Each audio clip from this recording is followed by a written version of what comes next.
Calvin Johnson was born on September 29, 1985, in the quiet town of Noonan, Georgia. Even as a child, it was clear he was different. Not because he was loud or flashy, but because he carried himself with an unusual sense of calm and purpose. His parents, Calvin Sr. and Erika, were firm believers in discipline, education, and humility. Calvin Sr., a railroad technician, and Erika, an educator, instilled in their children a strong work ethic and the idea that success must be earned, not handed over. This foundation would remain at the core of who Calvin Johnson was, on and off the football field. From an early age, Johnson's size made him stand out. By middle school, he was already towering above classmates and even teachers. Yet he never used his physical advantages to intimidate or impress. He was, by all accounts, a quiet and respectful young man, more focused on improving himself than dominating others. He played various sports, but it was football that captured his imagination, and eventually his future. Attending Sandy Creek High School in Tyrone, Georgia, Calvin quickly became a local phenomenon. Coaches and teammates marveled not just at his size and speed, but at how effortlessly he moved, like a ballerina trapped in a linebacker's body. He excelled at the wide receiver position, using his long frame to reach over defenders and his intelligence to run precise, devastating routes. But he wasn't just an athlete. He was a standout student, disciplined in the classroom and deeply respectful to coaches, peers, and elders. Soon, scouts from across the country began lining up to watch the tall, soft-spoken teenager make plays that looked effortless but left seasoned coaches shaking their heads in disbelief. Offers poured in from football powerhouses, but Calvin made a decision that reflected his deeper values. He committed to Georgia Tech. The Yellow Jackets weren't a traditional football juggernaut, but they had something Calvin valued: an emphasis on academics and a coaching staff that promised to help him grow as both a player and a man. Stepping onto campus at Georgia Tech in 2004, Calvin made an immediate impact. As a true freshman, he started making headlines for spectacular catches and game-breaking speed, finishing his debut season with 837 receiving yards and 7 touchdowns. The college football world quickly took notice. Here was a wide receiver with NFL size, track star speed, and the hands of a veteran, all packed into an 18-year-old. Over the next 2 seasons, he continued to elevate his game. Defensive backs couldn't contain him. Double coverage often wasn't enough.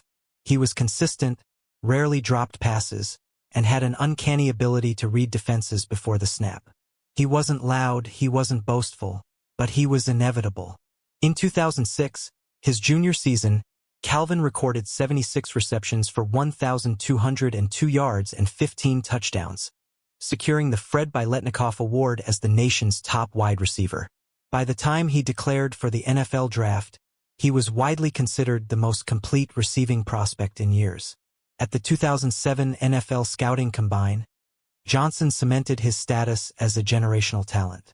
Measuring 6'5" and weighing 239 pounds, he stunned scouts by running a 4.35-second 40-yard dash. The room buzzed. Executives whispered. Analysts shook their heads. This wasn't supposed to be possible. A man that size simply shouldn't be able to move that fast. And just like that, the legend of Megatron began.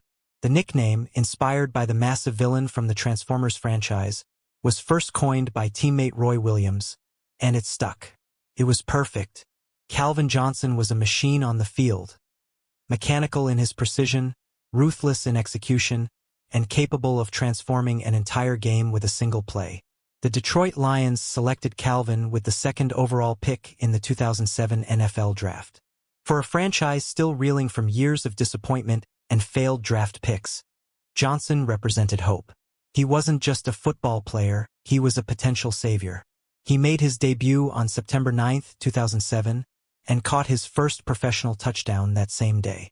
Though his rookie season was modest statistically, 48 receptions, 756 yards, for touchdowns, he quickly proved he belonged. By 2008, Calvin had elevated his game to new heights. With 78 receptions for 1,331 yards and 12 touchdowns, he became the focal point of Detroit's offense, making highlight reel catches nearly every week and emerging as one of the league's brightest young stars. Yet the Lions continued to struggle as a team. In 2008, they infamously went 0-16, the worst season in NFL history. It was a brutal, humiliating year, but even in the midst of it, Calvin Johnson never faltered. He remained focused, never pointed fingers, never publicly criticized teammates or coaches. He showed up, played through injuries, and gave maximum effort each week. A shining light in a dark, broken organization. That humility, that relentless professionalism, only endeared him more to fans and fellow players. He wasn't a diva receiver. He didn't demand the spotlight. He just wanted to be great. When the Lions drafted quarterback Matthew Stafford in 2009, it marked the beginning of one of the most electrifying QB-WR partnerships in the league. The chemistry between Stafford and Johnson developed quickly. Stafford's cannon arm and Johnson's unparalleled catching radius made them a nightmare for opposing defenses. Over the next several seasons, Calvin Johnson entered his prime and dominated the NFL in a way few receivers ever have. In 2010, he recorded 77 receptions for 1,120 yards and 12 touchdowns. The following year, he exploded: 96 receptions, 1,681 yards, 16 touchdowns. He earned first-team All-Pro honors and led the Lions to their first playoff appearance in over a decade. Detroit had waited a long time for a hero, and they found one in Calvin. But 2012 was the year he ascended to immortality. That season, Calvin Johnson rewrote the record books, catching 122 passes for 1,964 receiving yards, breaking Jerry Rice's single-season record, a feat once thought untouchable. Though he only scored 5 touchdowns that year, largely due to red zone struggles by the offense, Johnson's sheer yardage was enough to awe the football world. He was breaking coverage schemes designed specifically to stop him, outrunning safeties, outjumping corners, and hauling in impossible throws. Every week, it felt like he was doing something that had never been done before. And yet, he celebrated little, spoke less, and never allowed the noise to reach him. For all his statistical dominance, Johnson was also incredibly durable. Despite playing a brutally physical position, he missed very few games during his career. But the toll it took on his body was immense. Behind the scenes, Johnson dealt with chronic pain, injured fingers, sprained knees, and lingering concussions. He was often forced to wear heavy tape on his hands, and he routinely played through injuries that would sideline lesser men. But he never made excuses. His teammates admired him not just for his talent, but for his grit.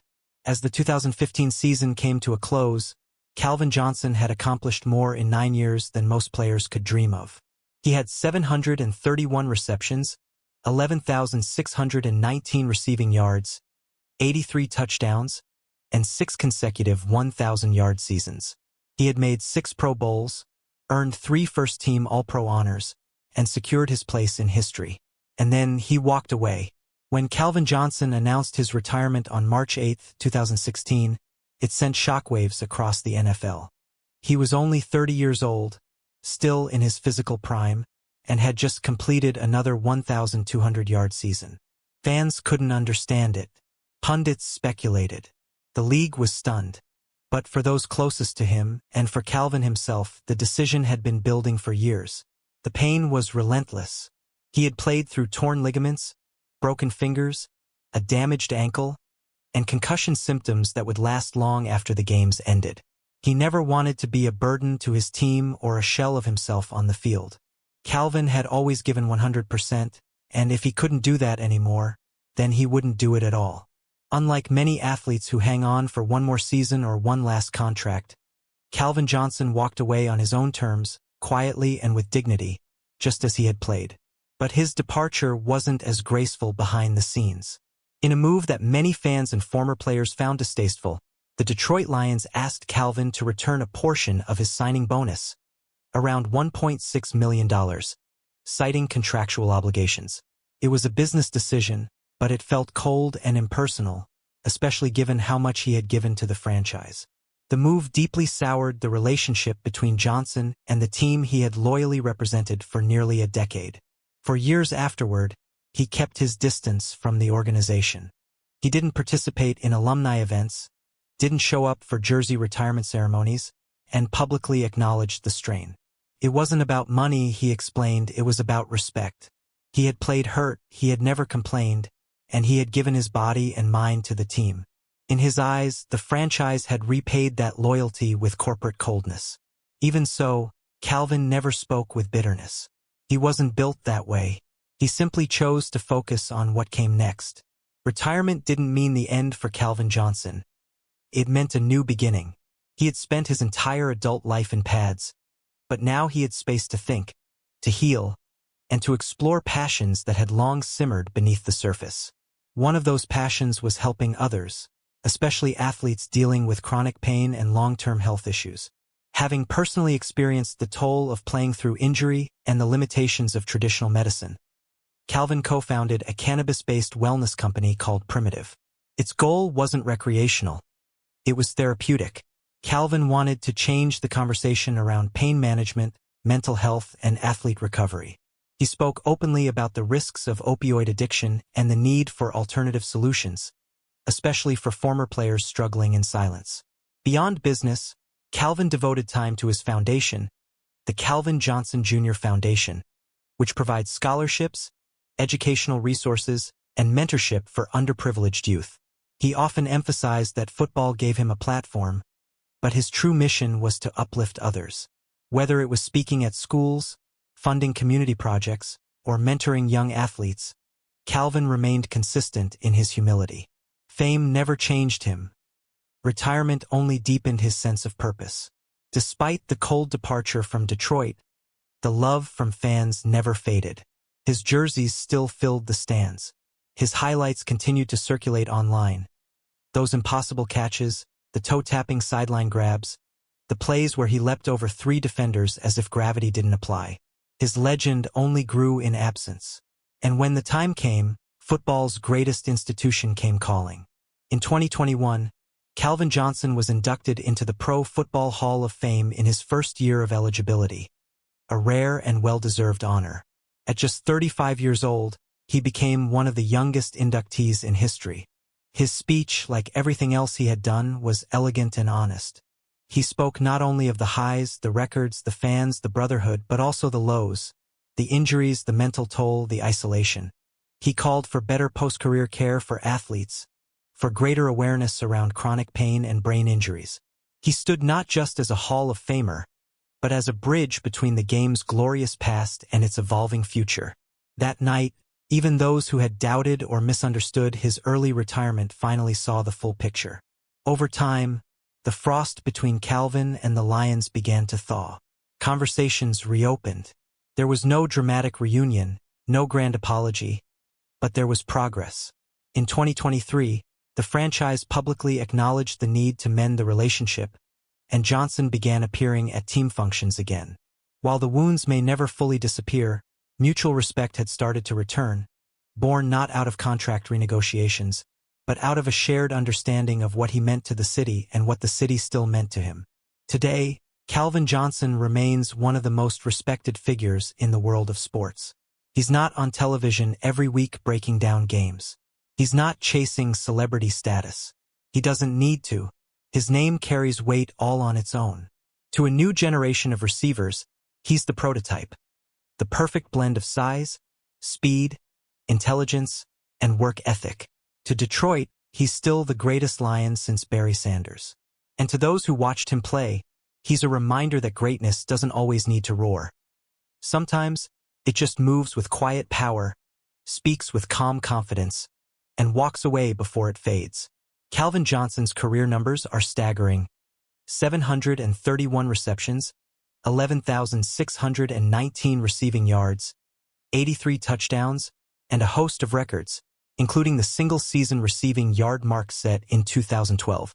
But his impact was never just statistical. He changed the way teams thought about defending the deep ball.